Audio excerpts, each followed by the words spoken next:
മഹാരാഷ്ട്രയിൽ 47 പുതിയ കോവിഡ് കേസുകൾ റിപ്പോർട്ട് ചെയ്തു. 30 കേസുകൾ മുംബൈയിലും 7 കേസുകൾ പൂനെയിലും രേഖപ്പെടുത്തി. മുംബൈയിൽ കോവിഡ് ബാധിച്ച 21 വയസ്സുള്ള യുവാവിന്റെ മരണം റിപ്പോർട്ട് ചെയ്തതോടെ മരണസംഖ്യ 4 ഉയർന്നു. മഹാനഗരം കനത്ത ജാഗ്രതയിൽ. മഹാരാഷ്ട്രയിൽ 47 പുതിയ കോവിഡ് കേസുകൾ റിപ്പോർട്ട് ചെയ്തു. ഇതിൽ 30 മുംബൈയിലും 7 പൂനെയിലുമാണ്.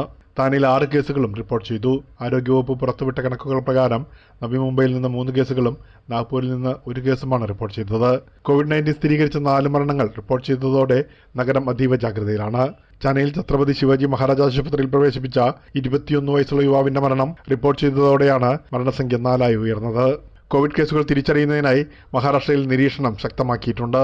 ജനുവരി മുതൽ ഇന്നുവരെ ആകെ 7143 സാമ്പിളുകൾ പരിശോധിച്ചതിൽ 257 പേർക്ക് കോവിഡ് സ്ഥിരീകരിച്ചു. കോവിഡ് സ്ഥിരീകരിച്ച രോഗികളിൽ നേരിയ ലക്ഷണമാണ് കണ്ടെത്തിയതെന്ന് പൂനെ മുനിസിപ്പൽ കോർപ്പറേഷൻ അധികൃതർ പറഞ്ഞു. മുംബൈയിൽ ആകെ റിപ്പോർട്ട് ചെയ്ത 213 കോവിഡ് കേസുകളിൽ 207 മെയ് മാസത്തിലായിരുന്നു. പരിഭ്രാന്തരാകരുതെന്നും ഉചിതമായ നടപടികൾ സ്വീകരിക്കുന്നുണ്ടെന്ന് ഉറപ്പാക്കണമെന്നും അധികൃതർ അഭ്യർത്ഥിച്ചു. മറ്റു രോഗങ്ങളുള്ളവർ കൂടുതൽ ശ്രദ്ധിക്കണമെന്ന് സംസ്ഥാന ആരോഗ്യവകുപ്പ് അറിയിച്ചു.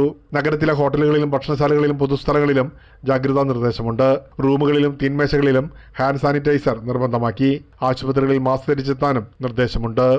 പ്രേംലാൽ, കൈലി ന്യൂസ്, മുംബൈ.